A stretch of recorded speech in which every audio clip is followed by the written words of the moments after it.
مولاي صل وسلم دائما ابدا على حبيبك. أشهد أن لا إله إلا الله وحده لا شريك له وأشهد أن سيدنا محمدا عبده ورسوله لا نبي بعده. اللهم صل وسلم وبارك على سيدنا محمد وعلى آله وأصحابه الكرام أجمعين. أما بعد. Bapak Ibu hadirin wal hadirat jamaah yang dirahmati Allah Subhanahu wa taala. Alhamdulillah, pada pagi hari ini kita berada pada tanggal 19 bulan Ramadan. Nggih. Laman bian hujan. Andin malam 2 sekek jaara ida pidap Lailatul Qadar nggih. Lagu sak malam sia olas masih arak sa bahasa sang Lailatul Qadar jaganin laman malam ila sampai fajar hujan nih. Apakah itu termasuk tanda-tanda Lailatul Qadar? Tanda Lailatul Qadar itu adalah terletak pada diri kita masing-masing. Nggih. Kalau memang kita mengatakan Lailatul Qadar itu adalah tandanya hujan, berarti orang yang di Mekah tidak mendapatkan Lailatul Qadar. Den hujan. Bahasa Numi itu yang den hujan di Mekah. Nggih. Mungkin Ramadan belum pernah turun hujan di sana. Jadi bukan hujan menjadi patokan mendapatkan Lailatul Qadar. Lailatul Qadar itu patokannya adalah pada diri kita masing-masing. Kalau di malam itu kita rajin ibadah, di malam itu kita bangun qiyamul lail dengan benar-benar mengharap ridha Allah, itu sudah Lailatul Qadar.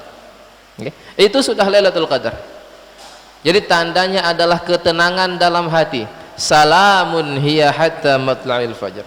Okay? Salam, keselamatan. Okay?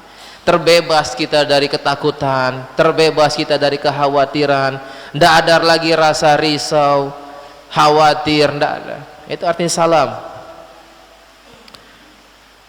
Kalau dalam ayat lain Allah Subhanahu wa taala berfirman, a'udzubillahi minasyaitonirrajim, ya, yang artinya kurang lebih diantaranya adalah innalladzina qalu rabbunallah tsumma istaqamu tatanazzalu alaihimul malaikatu alla takhafu wa la tahzanu. Orang-orang yang selalu mengucapkan rabbunallah, Tuhan kami adalah Allah, istiqomah, tetap pada jalannya beribadah kepada Allah, ikhlas beribadah kepada Allah, istiqomah menjalankan ibadah tersebut, tatanazzalu alaihimul malaikah, turun malaikat, sama seperti cerita malam Lailatul Qadar, tanazzalul malaikatu warruh, turun malaikat. Di ayat ini malaikat turun membisikkan kepada kita, alla takhafu wa la tahzanu, jangan takut, jangan khawatir. Nih, dua katanya. Nah, maka ini salah satu di antara ciri Lailatul Qadar. Tidak ada rasa ketakutan dalam diri kita dan tidak ada rasa khawatir. Takut akan apa? Takut akan apa yang pernah kita lakukan, karena semua itu sudah diampuni oleh Allah, sehingga tidak takut lagi. Yang kedua, tidak khawatir. Tidak khawatir akan apa? Tidak khawatir akan apa yang akan terjadi ke depannya, karena kita bersama Allah. Nah, ini makna Lailatul Qadar.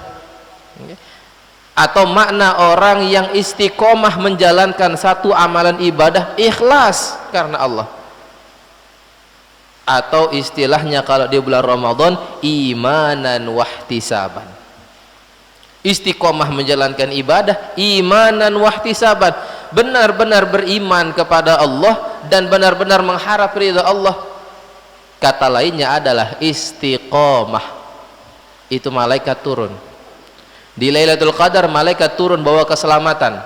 Di ayat lain turun membisikkan ke telinga kita, alla takhafu wa la tahzanu, jangan takut, jangan khawatir, jangan takut akan apa yang sudah terjadi, jangan takut akan urusan dunia karena kesalahanmu sudah diampuni oleh Allah, dan jangan khawatir akan apa yang terjadi ke depan. Kadang separuh-separuh yang pelungguh loean khawatir akan apa yang belum terjadi, khawatir berlebihan akan sesuatu yang belum terjadi. Nah, ini tidak diperbolehkan. Rabbunallah, Tuhan kami adalah Allah, Tuhan kita adalah Allah. Jadi orang yang rajin ibadah, istiqomah menjalankan ibadah, termasuk ciri yang mendapatkan Lailatul Qadar, sudah tidak ada lagi kekhawatiran dalam dirinya, karena dia yakin sudah bersama Allah Subhanahu wa taala. Maka hujan seperti ini memang hujan membawa berkah, silahkan kita perbanyak doa saat hujan turun, okay? Tetapi jangan menjadikan patokan bahwa turunnya hujan menjadi salah satu sebab Lailatul Qadar atau salah satu tanda turunnya Lailatul Qadar. Bapak Ibu hadirin wal hadirat yang dirahmati Allah Subhanahu wa taala, sebagaimana yang disampaikan oleh saudara kita kemarin bahwa kita akan membahas, mengulik sedikit tentang permasalahan-permasalahan khususnya di bab solat. Pertama yang harus kita pahami adalah apa solat itu. Makna dari solat. Solat adalah doa, tapi doa bukan solat. Solat itu secara bahasa adalah doa, tapi doa itu bukan berarti solat. Karena ada orang yang ketika kita katakan apa itu solat, solat itu adalah doa, menon Pak Rais ngebang Allahu Akbar, Allahu Akbar, ya Allah ampunlah dosaku, wam sembahyang uwah piran baru berdoa, kan solat itu doa, berarti kalau saya sudah doa saya sudah solat. Na'udzubillah. Jadi solat itu memang doa, tetapi doa itu bukan solat. Doa itu bukan solat, tapi solat adalah doa, karena di dalam solat isinya adalah doa. Kalau dalam istilah syariat Islam, solat adalah aqwalun wa af'alun makhsusah, yakni kata-kata, ucapan-ucapan dan perbuatan-perbuatan khusus. Jadi ada ibadah yang hanya ucapan saja tanpa perbuatan, ada ibadah yang perbuatan saja tanpa ucapan, ada ibadah yang ucapan dan juga perbuatan. Mana yang perbuatan saja tanpa perbuatan, ucapan saja tanpa perbuatan? Seperti zikir. Zikir ini yang main adalah ucapan. Perkara tangan mau seperti ini tambahan, bukan rangkaian daripada zikir. Mau tangan dihitung seperti ini tidak masalah, mau pakai tasbih juga tidak masalah, tapi zikir itu adalah aqwalun, kata-kata atau ucapan-ucapan. Ada ibadah yang perbuatan saja, contoh puasa. Puasa ini perbuatan saja tanpa kata-kata. Kan niat ada kata-kata Pak Ustadz, niat itu tempatnya di hati, tidak diucapkan dengan lafaz. Jadi puasa ini af'al saja, ibadah yang bergantung kepada perbuatan saja, menahan diri dari makan, minum, hawa nafsu dan hal-hal yang membatalkan puasa lainnya, dari terbit fajar sampai tenggelamnya matahari, perbuatan. Misal seperti ibadah haji dan ibadah umroh. Ibadah haji dan ibadah umroh perbuatan saja tanpa kata-kata. Orang berangkat umroh misal, ukuran orang berangkat umroh mengerjakan rukun-rukun umroh, dia sampai mikot niat masuk ke Mekah, tawaf Ka'bah 7 putaran tanpa kata-kata, dia tidak ucapin apa-apa, tawaf 7 putaran, sa'i 7 putaran, tahalul, sah. Karena umroh ini adalah dan haji termasuk af'al saja, perbuatan-perbuatan saja. Adapun dia tambahkan doa, itu akan menambah kualitas haji dan umrohnya. Tapi kalau sholat itu ada kata-kata plus juga ada perbuatan, maka kalau sholatnya diam saja tidak sah sholatnya, atau sholatnya ngomong saja tanpa gerak juga tidak sah kecuali ada uzur. Nah ini penting. Pertama, sholat adalah aqwalun wa af'alun, kata-kata atau ucapan dan perbuatan makhsusah yang khusus. Muftatahatun atau muftatihatun bit takbir, diawali dengan takbir dan ditutup dengan taslim salam. Jadi awal daripada salat adalah takbir dan ditutup dengan salam. Apakah dalil yang mewajibkan tentang salat? Banyak dalil yang mewajibkan tentang salat, dan kita sebagai umat Islam harus mengetahui, harus mengetahui dalil tentang salat. Di antaranya ada dalam surat Al-Bayyinah, Allah Subhanahu wa taala berfirman, a'udzu billahi minasyaitonir rajim, wa ma umiru illa liya'budullaha mukhlishina lahuddin hunafa'a wa yuqimus shalah wa yu'tuz zakah wa dzalika dinul qayyimah. Ada kalimat wa yuqimus shalah, dan mereka mendirikan salat. Atau dalam ayat lain dalam surat Al-Hajj ayat 78, faqimus salata wa atuz zakata wa'tasimu billahi huwa maulakum fa ni'mal maula wa ni'man nasir. Maka dirikanlah salat dan tunaikanlah zakat, dan berpeganglah kamu pada tali Allah, dialah Allah Maha pelindungmu, maka dialah sebaik-baik pelindung dan sebaik-baik penolong. Dalam hadis Nabi sallallahu alaihi wasallam yang diriwayatkan oleh Umar bin an Ibni Umar an Nabi sallallahu alaihi wasallam qala bunyal islamu ala khamsin.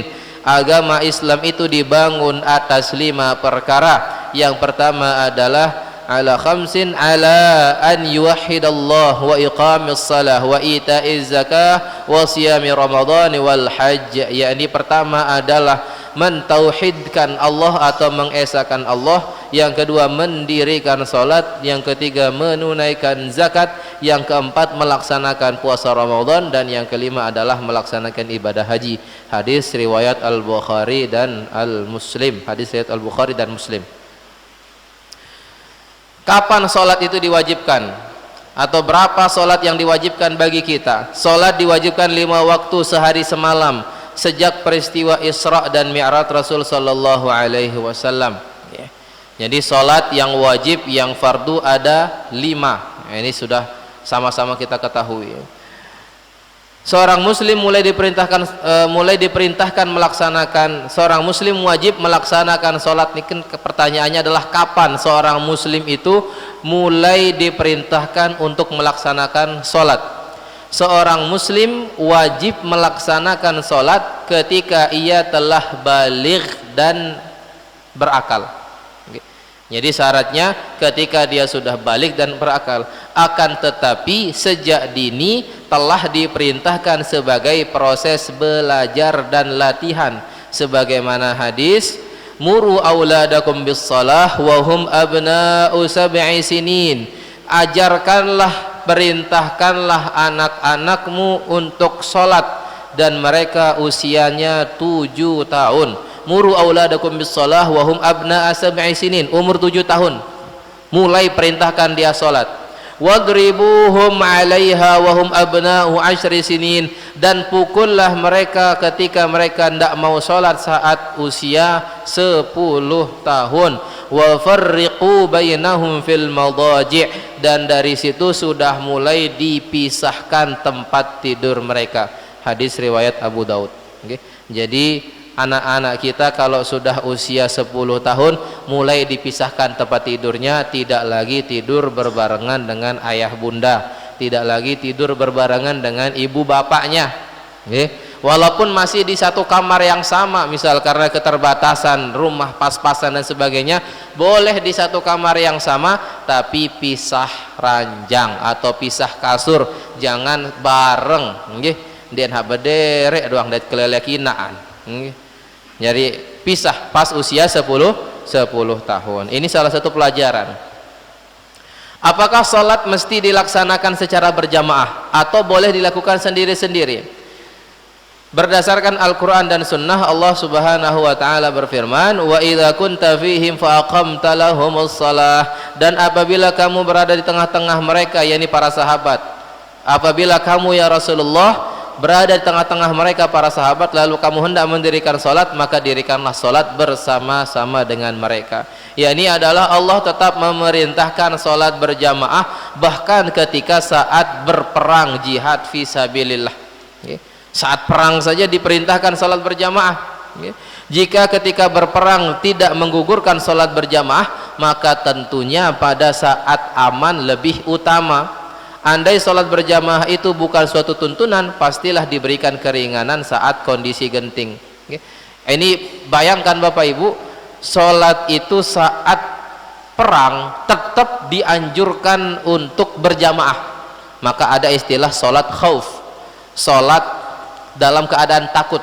Bukan takut karena apa, tetapi siap-siap, siaga, sholat dalam keadaan siaga. Ini sholat khauf. Jadi sambil sholat sambil bersiap berperang, mereka sholatnya sambil membawa pedang. Sholatnya sambil membawa pedang.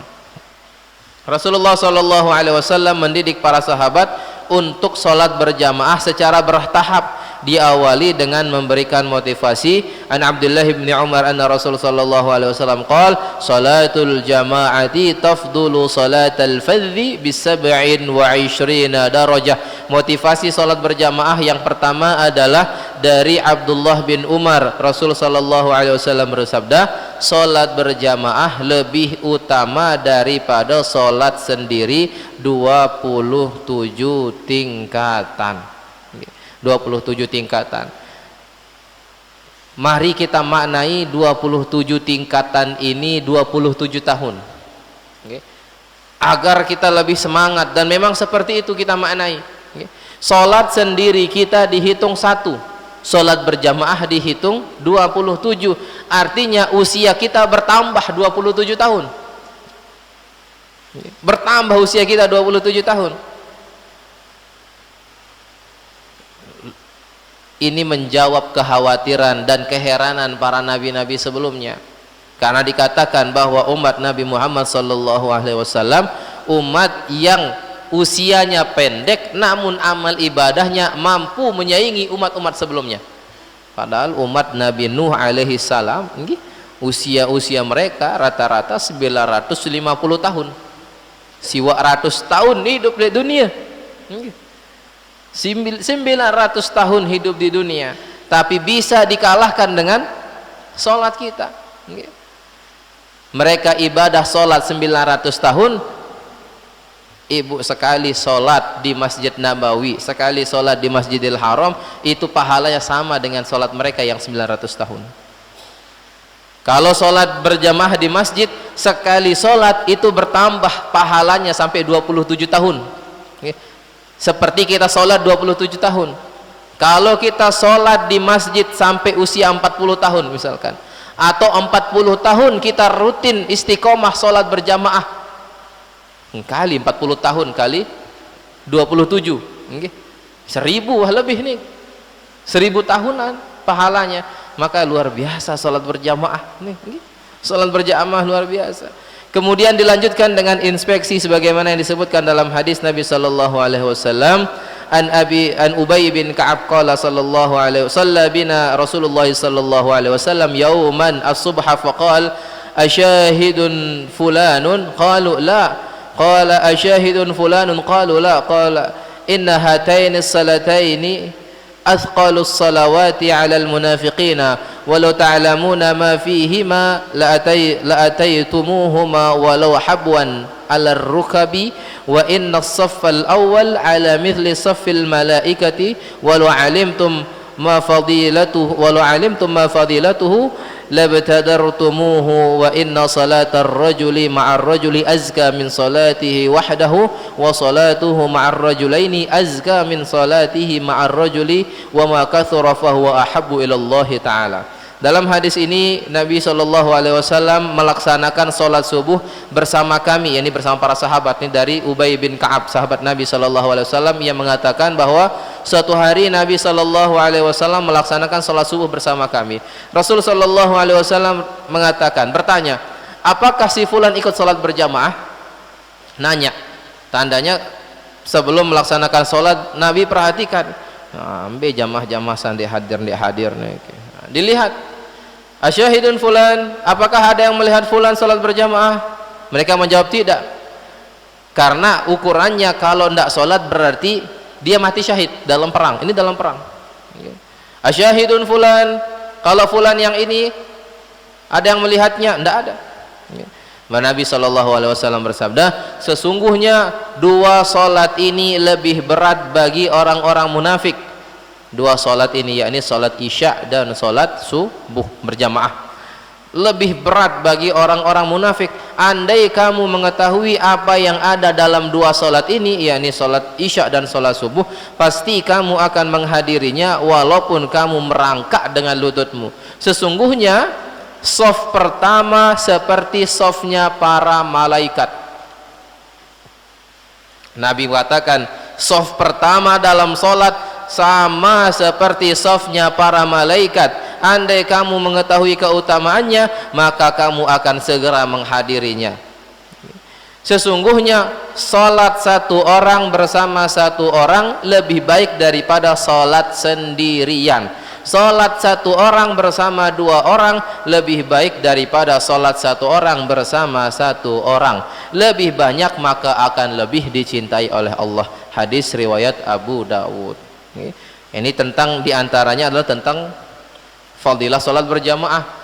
Sampai Nabi katakan soft pertama luar biasa pahalanya, bukan soft di bawah kipas.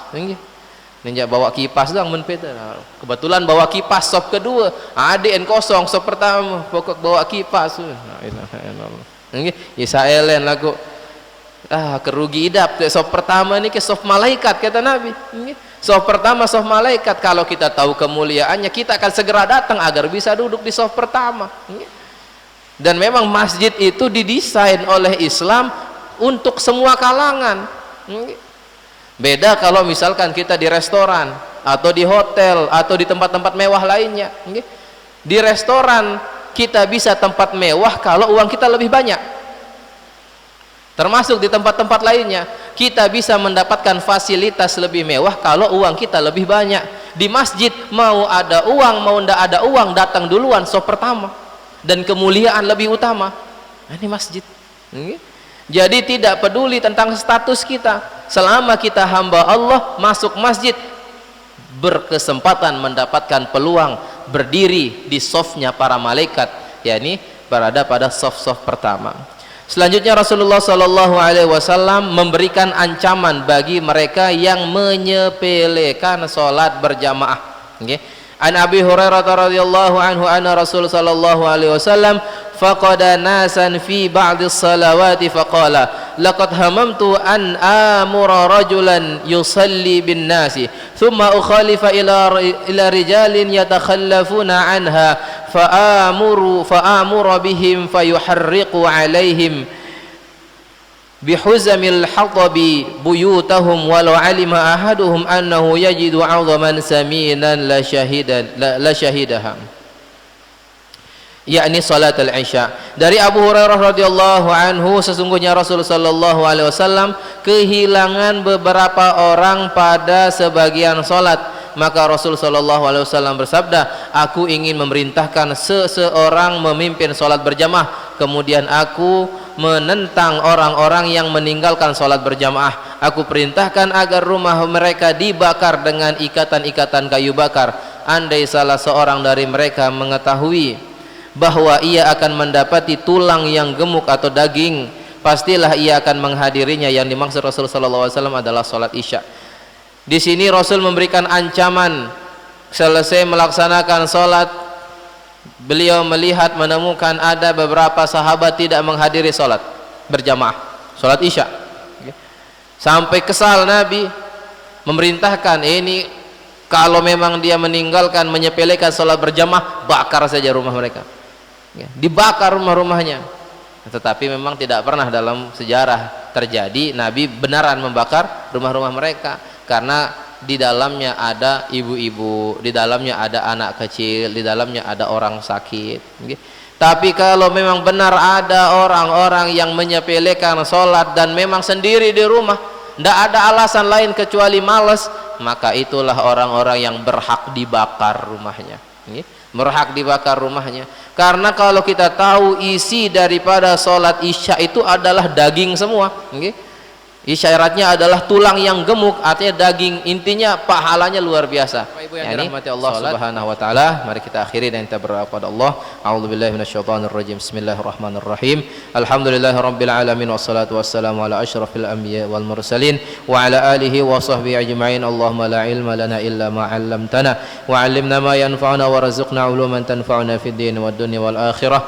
Allahumma la sahla illa ma ja'altahu sahla wa anta taj'alul hazna wa su'ba idza syi'ta sahla. اللهم اجعل جمعنا هذا جمعا مباركا مرحوما وتفرقنا من بعد هذا تفرقا موافقا حسنا معصوما. اللهم لا تدع لنا في مقامنا هذا ذنبا إلا غفرته ولا هما إلا فرجته ولا دينا إلا قضيته ولا مريضا إلا شفيته ولا جاهلا إلا علمته ولا معسرا إلا يسرته ولا حاجة من حوائج الدنيا والآخرة إلا يسرتها وقضيتها برحمتك يا أرحم الراحمين. اللهم أعنا في هذا الشهر على الصيام والقيام ومدارسة القرآن. اللهم اجعلنا ممن صام وقام إيمانا واحتسابا واغفر لنا ذنبنا كله دقه وجله أوله وآخره علانيته وسره. ربنا آتنا في الدنيا حسنة وفي الآخرة حسنة وقنا عذاب النار والحمد لله رب العالمين. سبحانك اللهم وبحمدك أشهد أن لا إله إلا أنت أستغفرك وأتوب إليك. ثم السلام عليكم ورحمة الله وبركاته.